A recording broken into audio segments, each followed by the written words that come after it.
18वीं सदी के भारत के हृदय में जहां साम्राज्य उठे और गिरे, वहां एक योद्धा राजा उभरा जिसका नाम उसके शत्रुओं के दिलों में भय पैदा करता था। उन्हें टीपू सुल्तान, मैसूर का शेर कहा जाता था।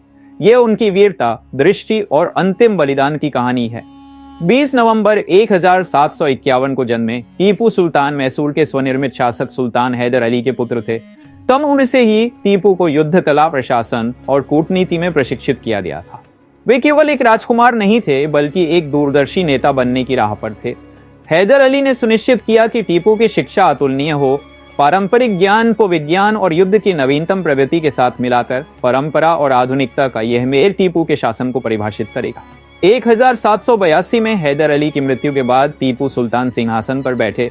केवल 31 वर्ष की आयु में उन्होंने एक ऐसा साम्राज्य संभाला जो शक्तिशाली शत्रुओं से घिरा हुआ था। मराठा, हैदराबाद का निजाम और निरंतर विस्तार कर रही ब्रिटिश ईस्ट इंडिया कंपनी। लेकिन टीपू एक साधारण राजा नहीं थे।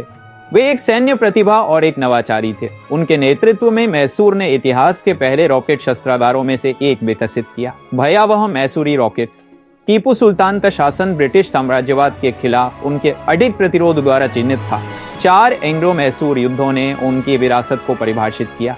पहले 2 युद्धों में टीपू ने ब्रिटिश सेना को झुकने पर मजबूर किया, जिससे उन्हें अपमानजनक संधियों पर हस्ताक्षर करना पड़ा। लेकिन उनकी सबसे महत्वपूर्ण लड़ाई अभी बाकी थी।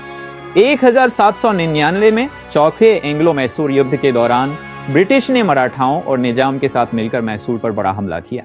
संख्या में कम और विश्वासघात का सामना करते हुए टीपू सुल्तान ने आत्मसमर्पण करने से इनकार कर दिया। 4 मई 1799 को जब ब्रिटिश बलों ने किले पर हमला किया तो टीपू अपनी अंतिम सांस तक लड़े।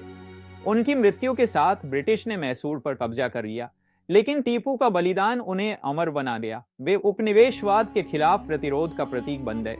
टीपू सुल्तान केवल एक योद्धा नहीं थे, बल्कि एक राजनेता, एक नवप्रवर्तक और एक देशभक्त थे। उनके रॉकेट ने भविष्य की युद्ध तकनीक को प्रेरित किया और विदेशी शासन के खिलाफ एकजुट भारत की उनकी दृष्टि ने स्वतंत्रता संग्राम की नींव रखी। आज टीपू सुल्तान का नाम इतिहास के पन्नों में गूंजता है, मैसूर के शेर के रूप में, एक राजा जिसने स्वतंत्र और समृद्ध भारत का सपना देखने की हिम्मत की। और इस तरह उनकी गर्जना पीढ़ियों को प्रेरित करती रहती है। यह थी टीपू सुल्तान मैसूर के शेर की कहानी। इतिहास की और कहानियों के लिए लाइक, शेयर और सब्सक्राइब करें।